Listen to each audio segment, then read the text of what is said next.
Today I want to talk about compression and decompression of the body.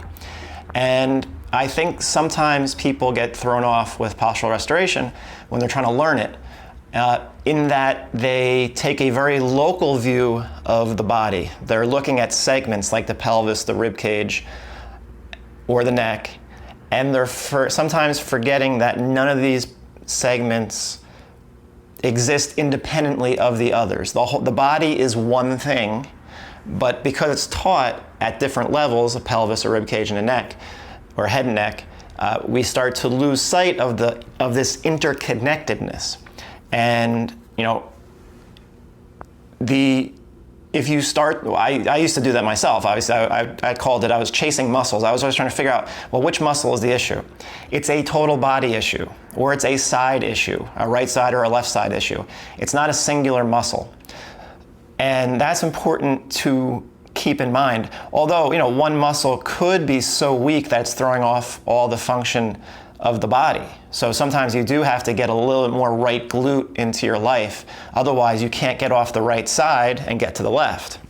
So there are exercises that do concentrate more on one muscle than the other, but in reality, they're almost always total body exercises, including neck exercises. So you don't even realize that you're doing, you think you're doing a left adductor or left hamstring exercise, and it's also a neck exercise, yet you're not touching the neck. And that's a really important point because it really talks about or demonstrates the power of keeping that global view of how the body is working. That the body responds to compression and decompression, or pressure and depressure. Depressure? Being pressurized and depressurized, however you want to say it. And the best way to think about that and where it really comes into play is at the neck. So I remember Ron saying, you can really work on the neck and improve the neck, but you're not going to do it by working on the neck. And at first that sounds really contradictory, but in reality what he's saying is that necks respond to pressure. The neck will start to move once the brain can sense pressure from the floor up. So you could say that most of us are way too grounded on the right side and not grounded enough on the left side. And so what does that mean up at the neck? Well, if your weight is on the right foot and you're in right stance, so you're in a left AIC, right BC, perhaps right TMCC pattern, your weight, your center of mass has shifted to the right. At that point, the atlas, which is the top cervical vertebrae, will orient to the right and push up into the base of your head, into the occiput. So that is an atlas flexing onto the occiput, or A on O flexion. And as it does that, because of how these two bones meet, the head will start to rotate back to the left. All right? Now, that is fine if you're on your right foot.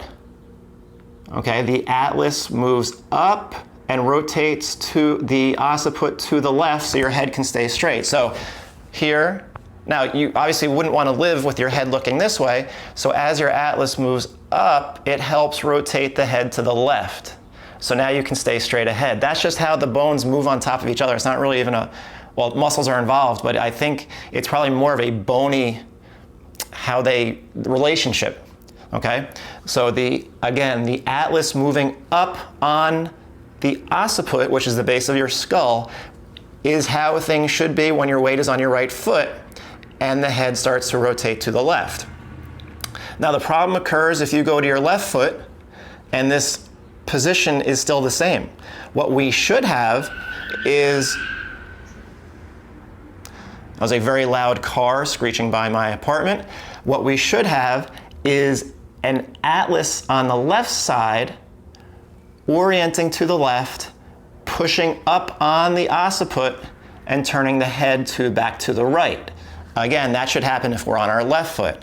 So here we are on our right foot, atlas pushes up and turns our head to the left. There is compression going on at that OA joint, as they call it, occiput on atlas, that OA joint. There's compression right there on that right side. Momentarily, as it pushes us to the left, Now we're now on our left foot. Now the left atlas should start to come up, create compression, and push us and turn our head to the right so that we can go back to the right foot. That's walking. However, what often happens is we get stuck. We're on the right foot. Remember, we're in that left AIC, right BC pattern. That right atlas is moving up into the occiput, creating compression. Now, that compression is fine if it's momentary, and then as we shift to the left, it decompresses because the left atlas moves up and makes compression on the left side of the occiput. So you're alternating compression. The problem occurs if you are on your right foot, you have that atlas on occiput compression, you go over to your left and you still have that right-sided atlas on occiput compression, and it never gets to decompress. Now that's actually happening throughout the whole body. When you're on your right foot, the right ribs are internally rotating, so you're creating compression on the right side. That's why those right intercostals are tight. When you go to your left and the right side hasn't decompressed and the left side hasn't compressed, you're no longer alternating compression. Muscle function is now dysfunctional. You're not actually walking like a human. You're going to be walking and breathing through compensation. So the key to all this is creating compression and then alternating compression. Usually the right side of our body at the OA joint, at the ribs, at the pelvis has too much compression. The left side doesn't have enough compression. It's too decompressed. It's been decompressed for so long that it's now weak.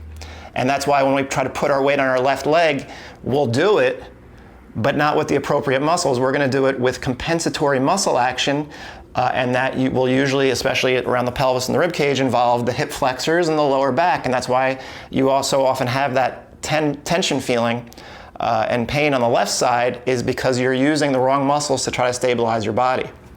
So one of the goals is you have to decompress the right side and compress the left side. We need more compression on the left.